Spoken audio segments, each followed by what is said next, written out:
Holy smokes, from 59 degrees to 74. Today I am going to be reviewing my Christmas present, the Fire Dance oil lamp that looks like a miniature fireplace. Hello YouTubers, Alaska Prepper here. Well, ladies and gentlemen, if you've been watching me for a while, you know that I'm addicted to a few things. Flashlights, ways to keep electricity going in your home, either by a solar generator or generator and things like that. And also ways to keep heat in your home. So for example, let's say that you don't have a way to back up your electric power in your house and you can't run your furnace. What other ways can we use in order to at least have a hot room in your home where you won't freeze? Well, I've tested a few ways in the past. I've tested the Vesta that works with like those sterno cans. I've also tested the Yuko candelier or its knockoffs to see if that will work. And it actually would, as long as you use enough of them to keep you comfortable. But this right here is my Christmas present from last year, and I'm just now opening it. I have not opened it. I opened it enough to take this out and to take out the wick because it was together, but I haven't even taken it out of the box yet. I thought that I would do that with you. And although this doesn't look, just by looking at it, it doesn't look like it's big enough to keep an entire apartment warm. At the minimum, I want to test it in my bedroom to see if it will keep that area warm. Because at the very least, you should have something that will keep you warm enough to survive whatever crisis you're going through, be it a power outage, be it because there's some kind of natural disaster, etc., in one room of your house. So what I did earlier today is I turned off the heat to my bedroom. We'll go in there and see what the temperature is, and we can see if this will even bring the temperature up. I'm thinking it will, just from looking at the specifications, but let's go ahead and open it and see what it looks like. It looks like this here is the base. Okay. I'm pretty excited about this because when I saw this, when my kids ask me what I want for Christmas every year, it's like an ongoing joke every year, because for the last several years they'll say, "Hey Dad, what do you want for Christmas?" And then I'm like, let me think about it. And then I'll pick something simple like, "Hey, get me some cologne, get me some Stetson," or something like that. And they always get me something other than what I asked for. And I'm like, well, why you ask me what I wanted? So, oh, actually, this is not the base. This is the cooktop, okay? Because I can see that the base is already on it. But they always get me something different. And this year, I saw this, and I was like, I would like to have that. And guess what? I actually got it. So this is what it looks like. And this is an oil-burning stove. And you're supposed to be able to, like, cook on it. And also, it's kind of like a little fireplace. So I see now that it comes with an extra wick. This is the wick, but then you have a wick up in here that you turn on, right? And I went ahead and purchased some of this, some lamp oil, and I showed you this, I believe, on one of my last payday preps. And the way it works is you're supposed to fill it up through here. You're supposed to let the wick soak for about 10-15 minutes before you start it, and then it's as simple as putting the base on right here. Let's see, it's supposed to lock in, so you can see right there it's locked in right there, so it's nice and sturdy. Should be able to hold it up. And one of the things that I really liked about this when I first saw it is that it's so simple. You just fill it up with some lamp oil, and I got the paraffin lamp oil so that it doesn't create any smells or anything like that. And this is actually rated to use this lamp oil as well. But I'm assuming that you can pretty much put anything in here that you want depending on where you're going to use it. Being that I'm going to be using this indoors, I've got my carbon monoxide detector right here. So we'll put this in the room and see what difference it makes in there. And the only thing that I wish that this would have come with is, let me see, make sure that it doesn't have it. It's a little funnel that you can put in here so that you can fill this up without making a mess. But I know I have a little funnel somewhere, and this right here did come with this lid on it. That way you won't make a mess, but still, that's too close. So we're gonna find a little funnel, fill this up, let it sit for a few minutes, turn it on, see what it looks like, and then we'll go ahead and put it in my room and see if it brings the temperature up any. All right, so I found my little tiny funnel right here. Took me a long time to find this. So just put it right there. And you can see I already went ahead and put this adapter on the cap there. And I got myself a towel just in case. Hopefully we won't make a mess. Now let's see how this works. Let me see if I can raise this up a little bit to make it easier to pour. And although I don't really think that any of this part here is going to get hot because the heat starts right here and it rises, right? So, but just to be on the safe side, let's go ahead and see if we can pour some of this in here without making a mess. And we'll let this sit here, ladies and gentlemen, for probably about 10-15 minutes. I'll come back and we'll light up the wick and see what it looks like. And then we'll try it out in the bedroom and see if it'll actually maintain any kind of warmth in there. It's been about 15 minutes since I put the paraffin in, the lamp oil in, and it's been soaking ever since. So now we have to turn on our wick. And it's very simple how to take this top off in order to turn on your wick. So you'll see that there's two little clips right here. And then in the back, you'll see that there's a little handle with a spring-loaded clip as well. So you pull this back right here, you pull back on this, go like this and pull it off. Very simple. So you see these two little clips right here? These are going to go back in here. And that's how you put it back on. So you take it off like this, take the clips off, and there you go. Okay, so now all we have to do is turn on our wick. It looks like, oh yeah, it's nice and saturated. I can see a little bit of oil right there, a little bit of oil residue. First time turning it on.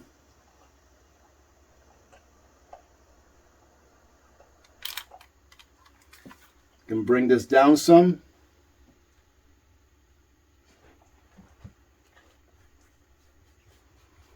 Let it burn itself in. And look at that, ladies and gentlemen. There wasn't even any smoke from that. I really like that a lot. We're going to go ahead and let this burn out a little bit. All right, so that the flame can stabilize some. Then I'll come back in a couple of minutes. Put the top back on. Well, you know what? Let's put the top on now. So in order to put it on, hopefully you can see this.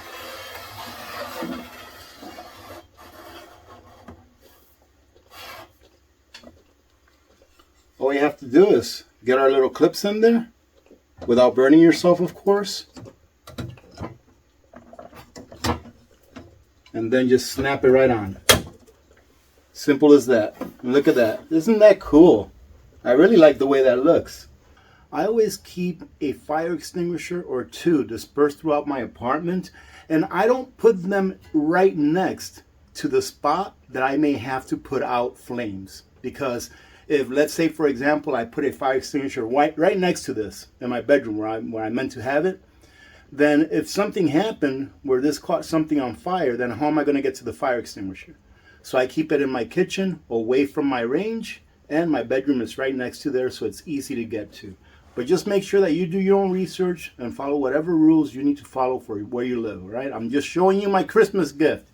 And look at that flame. That's pretty nice. And, oh, that puts out a lot of heat.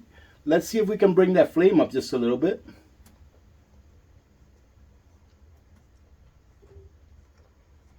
The instructions say that you only have to bring the wick up about 1/8 of an inch, up to 1/4 inch.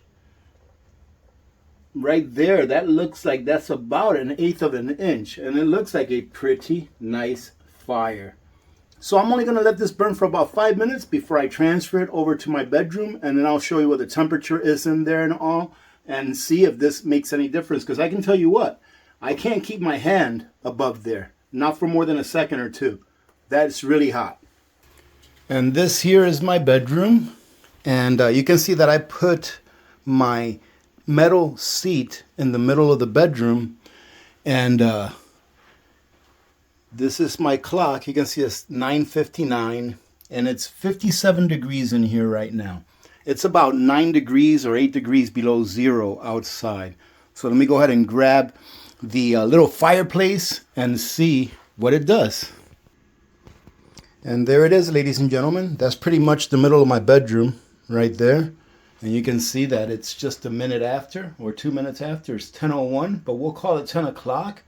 I'll come back about every 15 minutes or so just to make sure to check on it for safety. And we'll see what the temperature does.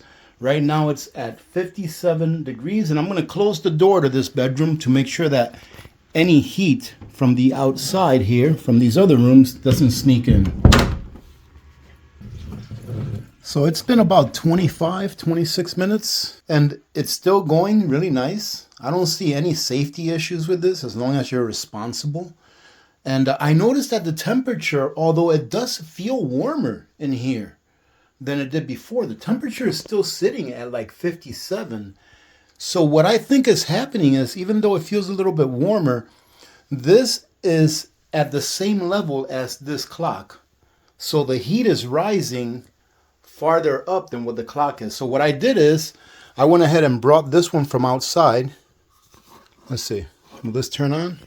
Let me turn on the light real quick. I brought this thermometer from the living room, and look at that. It's negative 13 outside.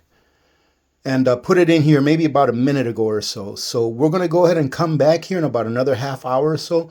And I placed this a little bit higher. All right. Than where this is sitting, because it does feel a little bit warmer, and see if this changes. So when I brought it in here, it's 64.4 degrees.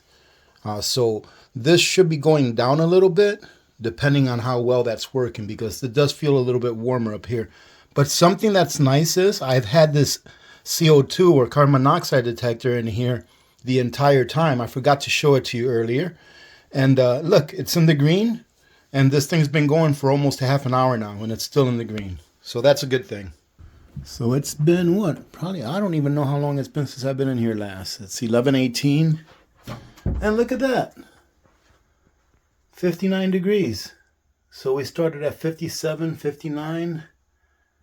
So I think it's been about an hour, a little over an hour now. And let's see, what's the so you see, it's kind of stabilizing. So you can see this one came down in the last 30, 40 minutes, however long it's been since I was here last. You can see that it came down a little from 64.4, but it's been holding pretty steady at 63.8. And you know what, ladies and gentlemen, you can definitely live at 60 degrees inside of one room when it's negative 12 degrees outside. I'm going to let it run another 40 minutes until about 12 noon even, and let's see what it does in another 40 minutes or so. All right, ladies and gentlemen, I'm tired of waiting. It's about 2 minutes to noon. Let's go see what the temperature is in the hot room. And it's definitely warmer in here. That little bad boy is still going nice and strong. Let's see. Well, it's still showing 59 right here. And let's see what our CO2 or our carbon monoxide is in here. Let me turn on the light. And it's 63.8 right here. So I think this has been in here long enough to give us a pretty fair reading.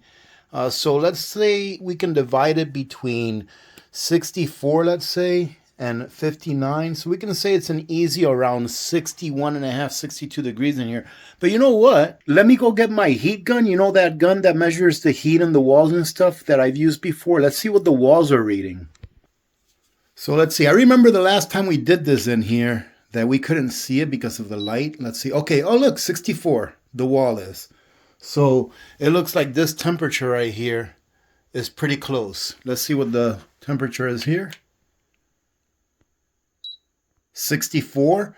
Those windows there have a little bit of a draft, so I'm guessing it's going to be a little bit cooler over there, but I just want to make sure you can see it. 62. See, so it's a little cooler by the window. 62. A little farther away from the window. 64. Let's get the door. 65. Let's get the ceiling. I bet you the ceiling is going to be a lot warmer. Let's see. Look at that, ladies and gentlemen. 71 on the ceiling. So I bet you if we had a little fan in here circulating the air around, I bet you that it would equalize the temperature a little bit better all over the room instead of having hot spots here and there. But what do you think? Do you think that this would work? Like you saw, the temperature outside is now negative 11 degrees Fahrenheit. So it's been pretty constant, below negative 10. And now it's showing that it's around 64. I would say on average it's about 65 degrees in here, and that's not bad. And take a look at the CO2. It's still in the green. It's well within the green. And I do have a carbon monoxide detector here that does work. And I know it works because yesterday I was cooking a steak and it went off. So I think that this is a success in order to heat a small room in the worst case scenario. And in case some of you were wondering what that is under my bed, check out the video that I put up showing you how I can fit a year's supply of food in a small apartment. Well, I hope you got something out of this, ladies and gentlemen. Negative 10 and below outside. And although we weren't able to heat the entire apartment with the fire dance, we were able to keep one room warm enough to where in the worst case scenario, you can make sure that you don't freeze when you lose power for whatever the reason may be. Thank you very much for joining in. I do hope that you're all preparing, and I hope that those of you that are going through this inclement weather down in the lower 48 are getting by. I actually communicated with my niece today who lives in Texas, and she says although there's a lot of ice everywhere, that they haven't lost any power, at least where she lives. God bless you all. I love you all. God bless America. I'm Alaska Prepper. I'm out.